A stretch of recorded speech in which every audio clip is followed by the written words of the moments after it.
Дизайн кафедрасының студенттеріне қол соғып қошемет көрсетіп қойыңыздар. Қазіргі таңда жастарымыз ұлттық нақыштағы киімдерге көптеп мән беруде. Оның бір дәлелі бойжеткендеріміз өзінің өміріндегі бақытты сәттерінде осы қазақи киімдерді киюді жөн көрген.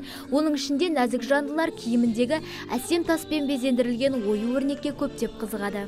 Биылғы 2017 жылы жоспардағы біздің осы қазақтың әдет-ғұрып салт дәстүріне сайма-сай келетіндей, білесіздер, ұлттық киімдер жобасы.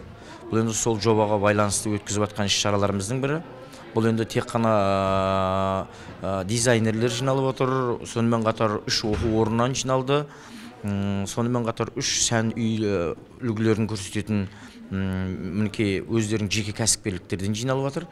Дегенмен де бұның біздің басты мақсатымыз ұлттық киімді ұрпаққа мұра ету.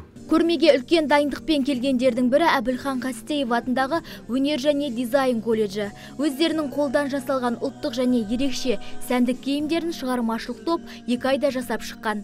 Қызыл түстен және сәндік тастармен ерекше безендірілген ұлттық киімге жұрт ерекше ықыласын білдіріп жатты. Бұл киімге тоқтасақ, қыз ұзатуға арналған киім үлгісі, екі киім үлгісі де бұны жаңағы бау кестелерменен әсемдеп, әшекелеп, тастарменен көркемдеп жасап, қыздар өзінің осы заман талабына сай киім жиынтығы қылып жасап шығарған. Ұлттық киімдеріміздің әрбір ою өрнегінде, әшекейінде халық тарихының қайталанбас көрінісі бар екендігі белгілі.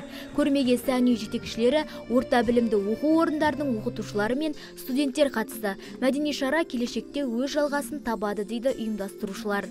Динара Сәрсенбаева, Антон Семенов, ТВК телеарнасының жаңалықтар қызметі.